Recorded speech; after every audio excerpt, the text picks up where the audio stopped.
یعنی خدا کے دوستوں میں سے. اور خدا کے دوستوں سے کھیلنا یا خدا کے دوستوں کو چھیڑنا یا خدا کے دوستوں کو تنگ کرنا ایسا ہے جیسے خدا سے جنگ کے لیے انسان نے سزا کو بلند کیا.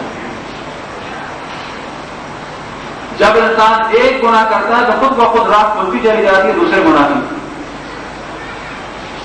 وہ کیا چیز ہے کہ انسان یہ خداوند تبارک و تعالیٰ نے شیطان کو مسلط نہیں کیا ہے.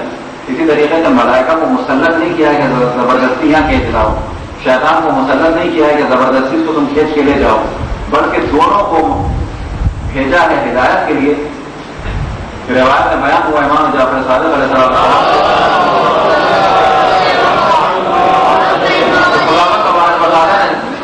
جو ملک کو بھی مخصوص کیا ہے انسان کے لیے کہ جو اس کو گناہ سے پہلے دعوت دیتے ہیں کس کی جانب؟ حق کی جانب. اور تقریباً وہی چیز ہے کہ جسے کہا جاتا ہے زمین. ہم میں سے ہر شخص جانتا ہے کہ جب گناہ کرتا ہے تو اس وقت سے کیفیت ہوتی ہے، ایک مرامت ہوتی ہے، کیا ہوگا کیا نہیں ہوگا، یہ برا کام ہے، یہ برا کام ہے.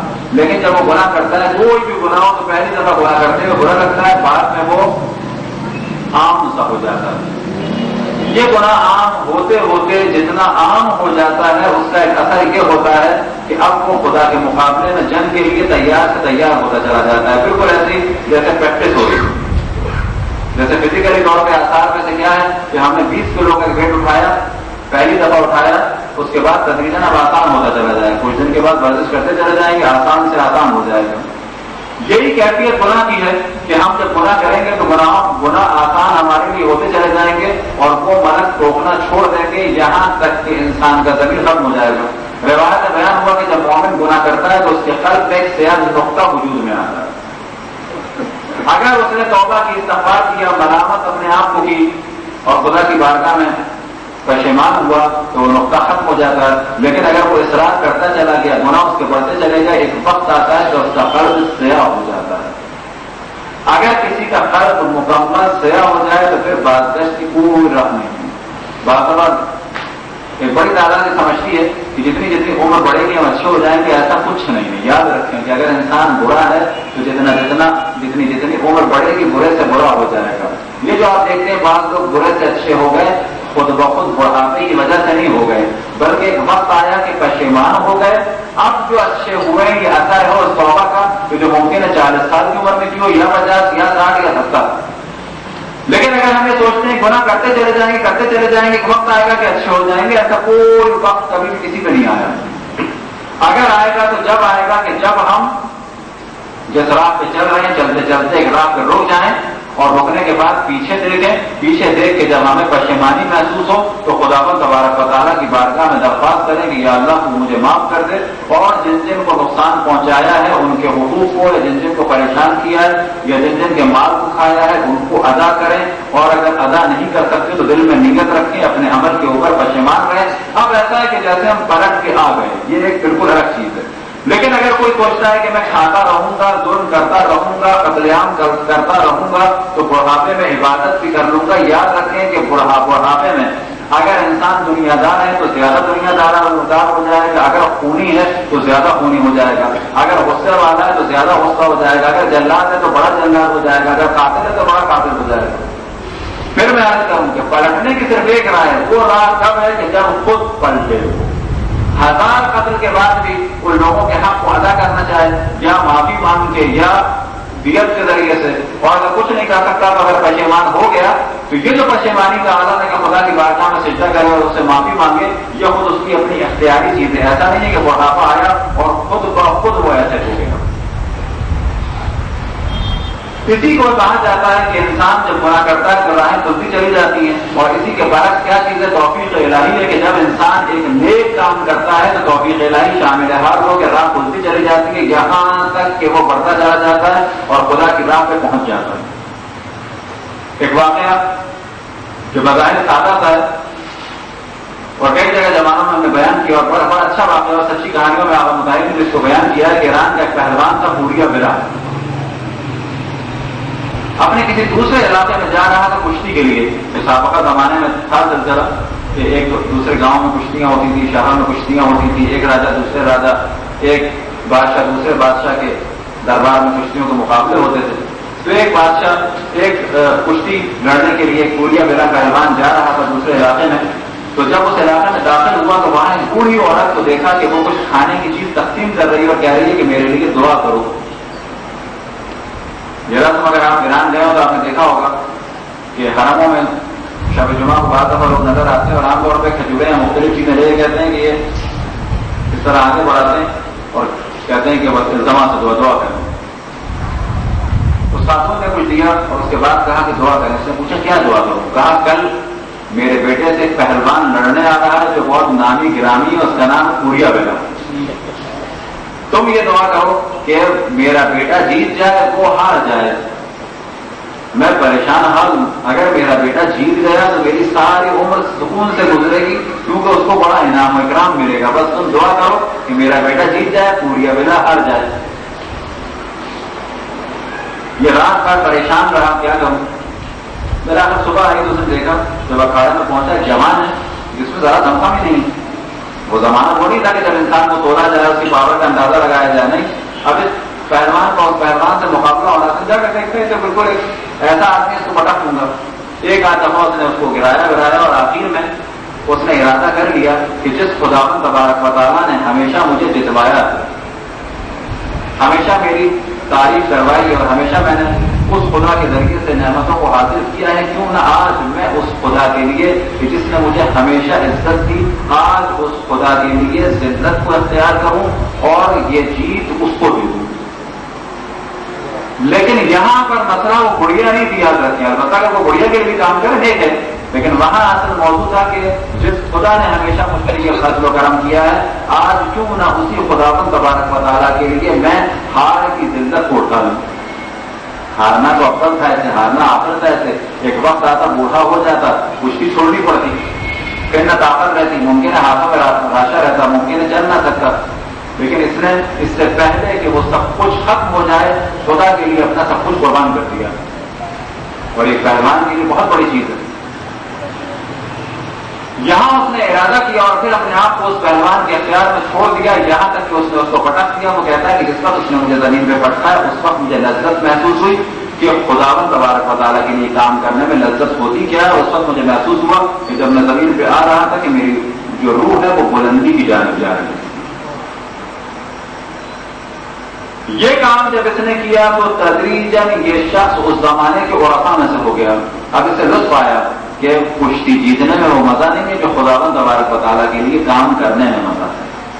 وہ انعام کے جو بادشاہوں سے انعام اور اکرام ملتا اس میں وہ مزہ نہیں ہے جو انعام تمام بادشاہوں کے بادشاہ کے ذریعے سے وہاں ملے گا.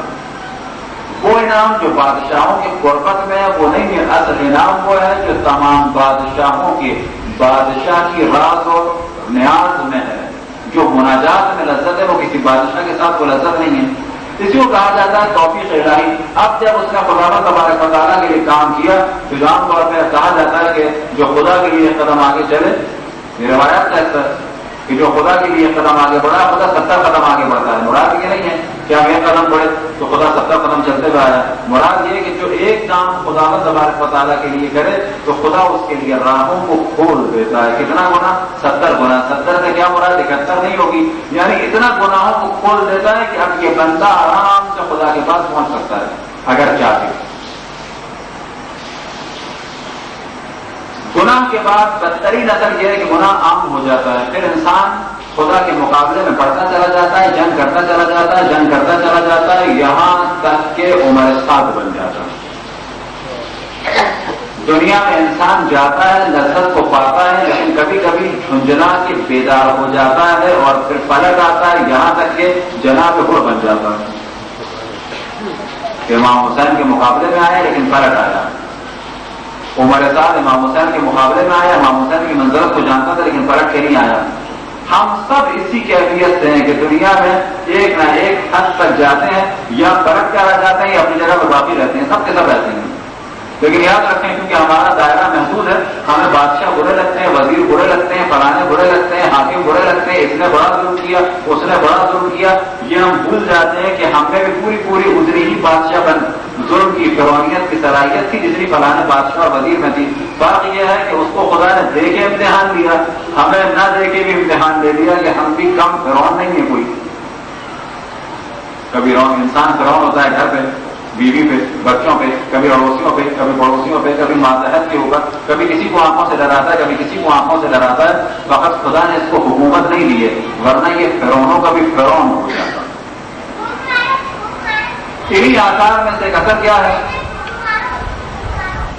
کہ جس کی جانب اشارہ خداوند تبارک و تعالیٰ نے سورہ روم کی آیت نمبر 10 میں کیا اور اسی آیت کو سرنامہ کلام قرار دیا. ثم كان عاقبۃ الذین اساءوا السوء، اور ان لوگوں کی عاقبت کہ جن لوگوں نے گناہ کیے وہ کیا ہے؟ ان کذبوا بآیات اللہ، کہ گناہ کا نتیجہ یہ نکلا کہ انہوں نے آیات الہی کو جھٹلا دیا. گناہ کا ایک اثر یہ ہے کہ تدریجاً ہم پھر خدا کی دیگر نشانیوں کو، دیگر احکامات کو پامال کرتے چلے جاتے ہیں. وَقَانُوا بِهَا يَسْتَهْزِئُونَ، پھر اس کے بعد ہم مذاق بناتے ہیں. کبھی آپ نے دیکھا ہوگا کہ لوگ بڑے آرام سے، کون لوگ کہ جو گناہ میں ڈوبتے چلے گئے، پھر پلٹ کے واپس آنے کی کبھی خواہش نہیں ہوئی، کبھی اپنے ماضی کے اوپر نظر نہیں ڈالی. پھر آپ دیکھیں وقت نظر آتا ہے کہ وہ احکام الہی، قرآن اور حرام و حلال کا مذاق بنا رہے ہوتے ہیں. اپنے ہی درمیان ہماری نظر آتی ہیں بات کرتے ہیں. کیا رکھا یہ تو عجیب حکم ہے، جو قرآن کا عجیب سا حکم ہے، یہ کیا عجیب و غریب باتیں ہیں، اس کا کیا کہا ہے، یہ کیسا اسلام؟ یہ کس چیز کا نتیجہ ہے کہ وہ پلٹ کے نہیں آ رہے ہیں اور اب یہاں تک گر چکے ہیں کہ خدا رسول اور ائمہ علیہ السلام کی تعلیمات کا مذاق بنا رہے ہیں. اب اگر انہیں کسی چیز نے روکا ہوا ہے، آپ جانتے ہیں کسی چیز نے روکا ہوا ہے، ممکن ہے کہ پلٹ کے آ جائیں، لیکن بعض دفعہ ان کو روکا ہوا ہے صرف ہم لوگوں کے خوف میں، کیونکہ ہم نے ان کو اتنی اجازت دے دی ہے کہ یہ اس کا مذاق بنا دیں، اس کا مذاق بنا دیں. لیکن اگر یہ جان لیں کہ خدا قرآن اور رسول اور ائمہ کا مذاق بنانے پہ ہم لوگ کچھ نہیں کہیں گے، تو یہ لوگ خدا کا بھی مذاق بنائیں گے، قرآن کا بھی مذاق بنائیں گے، رسول اللہ کا بھی مذاق بنائیں گے، احادیث رسول اللہ کا بھی مذاق بنائیں گے، ائمہ علیہ السلام کا بھی مذاق بنائیں گے اور ان کی تعلیمات کا بھی مذاق بنائیں گے.